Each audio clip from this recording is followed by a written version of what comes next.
masyhuripun Mbak Yudem niku gurunipun Pangeran Diponegoro. Oh, ngaten. Nggih. Dan niku wonten dokumen niku. Wonten tamu saking Malaysia nyritakaken nek teng Universitas Malaya niku manggihaken perjuanganipun Mbak Yudem kalih Pangeran Diponegoro.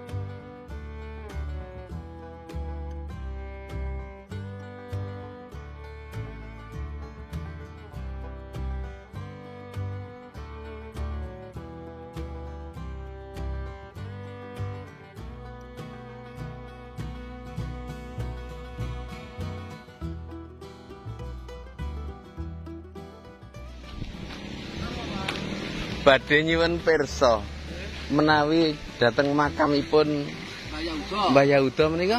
Oh, ngeten. Niki terus nggih to? Nggih. Mungkin wonten sebelah kiri wonten makam umum. Nggih. Dengan nilai gedhe wonten kadosan ngaler tengah kabin. Oh, wonten anu nggih, papan penunjuk arah ngaten nggih. Mboten wonten niku. Wonten. Mboten wonten. Nek mriko wonten. Tapi niki mungkin Nyilen. nilai wonten makam nggih to? Nggih, kiri jalan makame. Nggih, terus wonten kanan dalan mungkin wonten Trabasan. Nggih. Niku jenengan Nganan. Oh, setelah makam rabatan tengah sabin mlebet nganan. Nggih, nganan niku terus kanan meleh. Oh, nggih. Lurus bawah munggah pun makam dalan. Nggih, matur nuwun. Asmanipun Bapak sinten? Imam. Pak Imam. Ibu? Lalu pun iki. Kula saking Ponorogo. Ponorogo. Nggih, matur nuwun.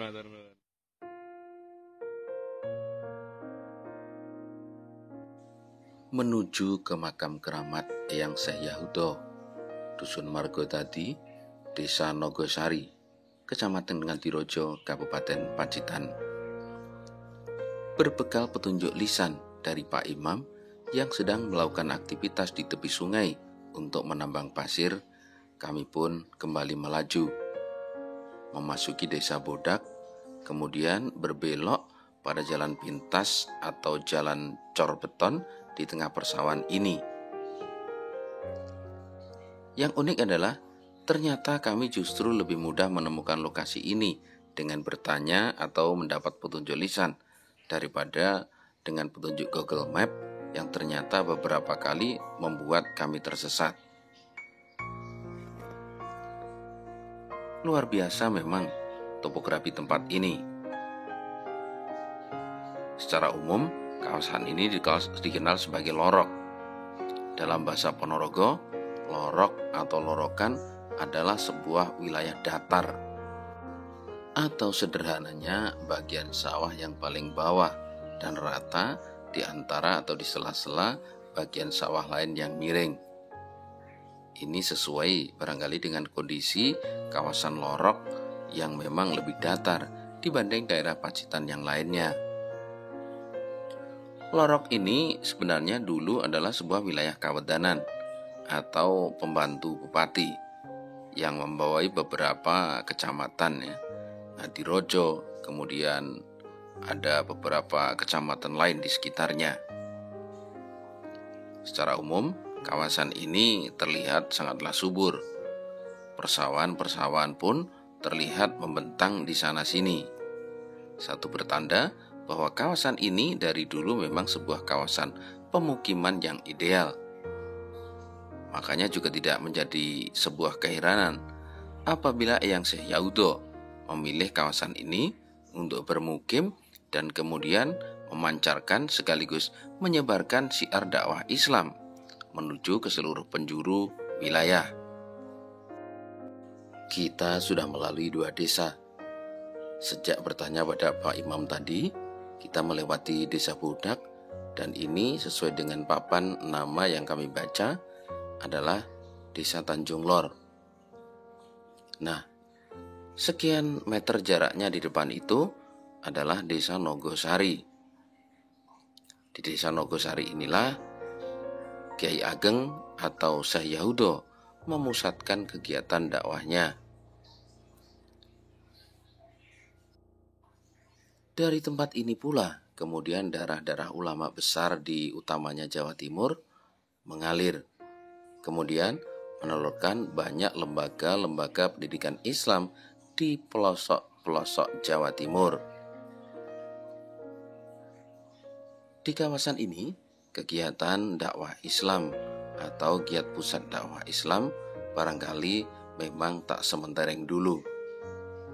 Akan tetapi, zuriyah-zuriyah beliau yang tersebar di hampir seluruh wilayah Jawa Timur tentu saja adalah bukti nyata bahwa dari tempat sinilah sebuah cahaya bernama kegiatan dakwah dan syiar agama Islam itu bermula.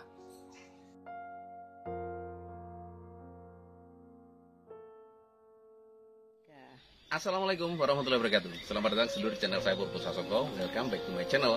Tetap tersenyum karena senyum adalah pintu menuju bahagia. Kita ada di Desa Nogosari, Kecamatan mana Pak Ina? Ngadirojo. Kecamatan Ngadirojo, Kabupaten Pacitan. Monggo. Kita akan sedulur, kita ngeliput salah satu makam aulia yang sangat terkenal di wilayah Kabupaten Pacitan. Makam yang Syekh Yahudo atau Ki Ageng Yahudo nanti Pak Ina ya. Saya bersama Pak Ena, beliau ini juga ada channel YouTube Duta Nada Manajemen. Juga ada Duta Nada Pacitan ya. Silakan di-subscribe untuk yang belum. Channel-channel beliau ini expert di bidang musik, utamanya campur sari. Ikuti terus perjalanan kita kali ini dan seperti biasa tetap dukung channel ini dengan like, comment, subscribe dan share agar makin berkembang. Jangan lupa di-subscribe Duta Nada Pacitan, Duta Nada Manajemen. Salam.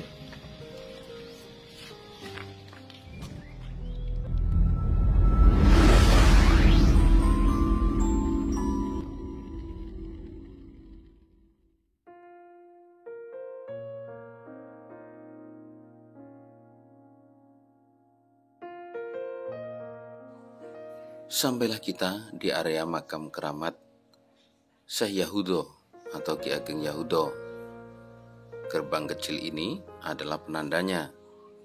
Kita disambut dengan sebuah peringatan dilarang membakar dupa di area makam. Juga ada tulisan yang memuat tentang tata tertib kita apabila sedang berziarah ke makam Syekh Yahudo. Menuju area makam, kita harus melalui tangga-tangga yang apabila datang gerimis seperti saat kami berkunjung ini terasa sangatlah licin. Namun demikian, tentu bagi para peziarah yang terbiasa datang ke makam-makam aulia, ini bukanlah sebuah problem yang krusial. Untuk ukuran saya, berjalan kaki melewati jalan menanjak maupun tangga ini juga lumayan ngos-ngosan. Akan tetapi tentu saja ini tak menyurutkan juga semangat saya untuk sampai ke area puncak yang merupakan makam ulama terkenal di kawasan Pacitan ini. Sebuah kisah menyebutkan bahwa Syekh Yahudo di masa lalu adalah salah satu guru spiritual dari Pangeran Diponegoro. Secara timeline ini pun juga masuk akal, karena sampai dengan sekarang generasi keturunan Syekh Yahudo adalah generasi ke-7 atau ada juga yang generasi ke-6. Beberapa di antaranya malah menjadi pejabat di kawasan Kabupaten Pacitan. Salah satu penanda juga yang bisa disebutkan sebagai pertanda bahwa beliau memang ada hubungan erat dengan Pangeran Diponegoro adalah komplek pemakamannya yang memang terbilang sangat sederhana. Menuju ke bagian atas, kita melalui tangga yang terbuat dari besi maupun pengaman di kanan kiri dari besi stainless. Dan makam yang ada di sisi dinding sebelah utara itulah makam ulama besar Syekh Yahudo. Sedangkan makam yang di sebelah selatannya menurut zuriyah beliau adalah makam dari istri-istri beliau, yang memang diketahui ada beberapa. Putra-putra dari Syekh Yahudo sendiri menurut penuturan berjumlah kurang lebih 17 orang. Dan itu tersebar di wilayah-wilayah yang ada di Jawa Timur. Sementara itu, untuk silsilah ke atas dituturkan bahwa tidak ada catatan tertulis tentang siapa orang tua maupun nasab beliau ke atas. Zuriyah hanya menuturkan sampai dengan Syekh Yahudo saja. Makam ini memang dulu dikenal sangat keramat. Bahkan banyak sekali burung yang terbang di atasnya pun berjatuhan. Itu menurut penuturan warga yang bisa kami temui. Pun juga tentu saja banyak didengar melalui cerita-cerita tutur dari orang-orang tua yang tinggal di sekitar kawasan makam Syekh Yahudo ini.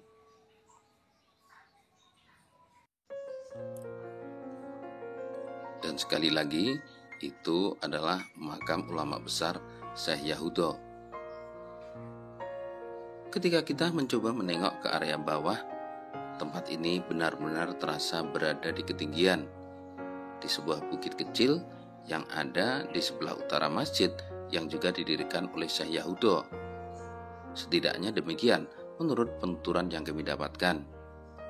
Di bawah area makam ini ada sebuah tempat istirahat atau semacam tempat yang bisa digunakan oleh para peziarah untuk sekedar melepas lelah dari perjalanan ataupun setelah mendaki tangga-tangga menuju ke area makam keramat Syekh Yahudo yang memang berada di ketinggian ini.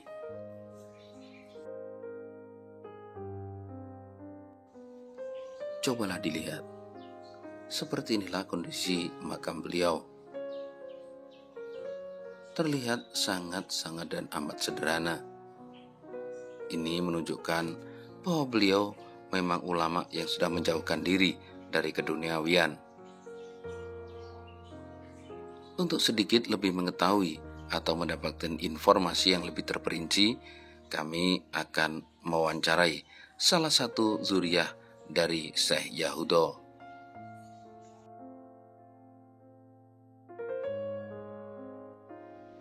Assalamualaikum Yi. Waalaikumsalam. Yen pirsa asma jangkep Yai Mukhairi. Pak Mukhairi. Nggih. Anu nyuwun pangapunten mohon izin saderengipun badhe nderek wawancara nyuwun pirsa menika dalam rangka dokumentasi yang Yahudo. Mbok pilih anu yen napa mbok pilih pareng badhe nyuwun pirsa kisah yang Yahudo menika kesundi. Istilahipun beliau sugeng di era kapan? Ibasipun cara buku sejarahipun boten wonten. Inggih. Namun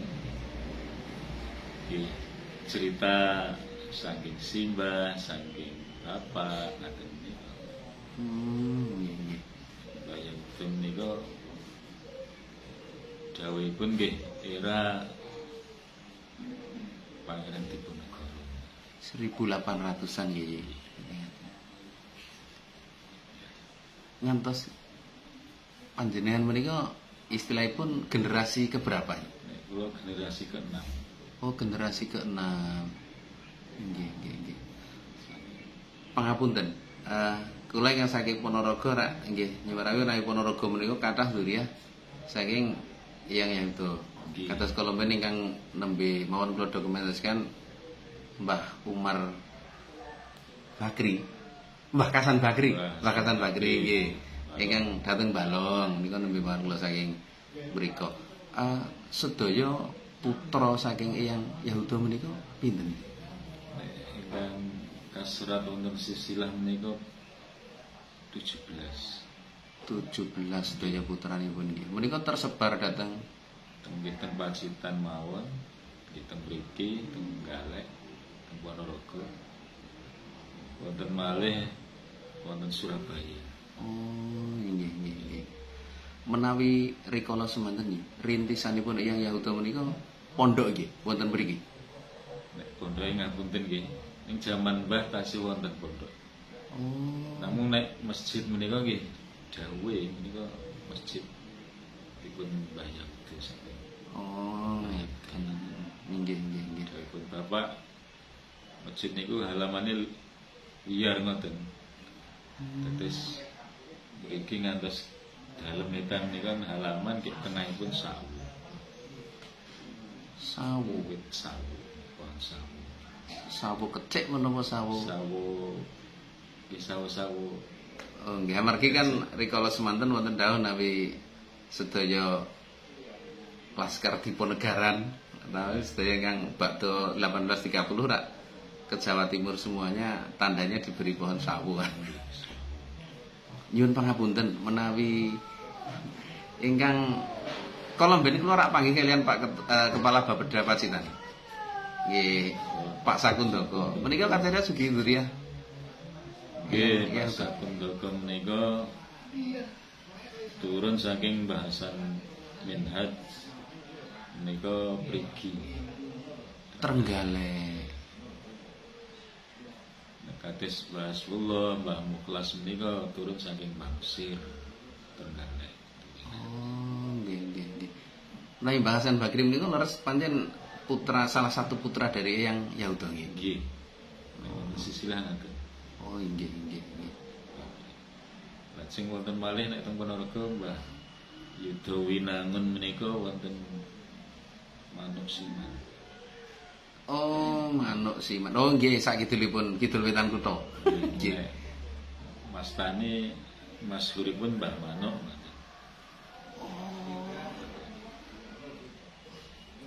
Wonten mriku rak semacam dados pepundennya desa Manuk pancen. Oh, Mbah Yudha Winangun itu dados salah satu putra Mbah Yahuda. Menawi anu nyuwun pangapunten.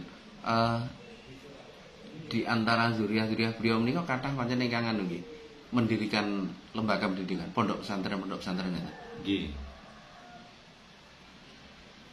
Nggih mayoritas sing kathah turun Mbah Mesir. Berinya.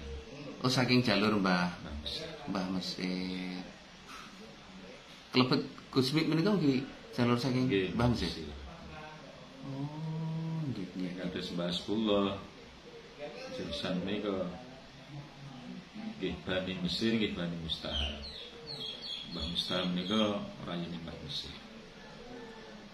Terus putranipun Mbah Mesir menika pikantuk wayahipun Mbah Mustahab. Mustahab.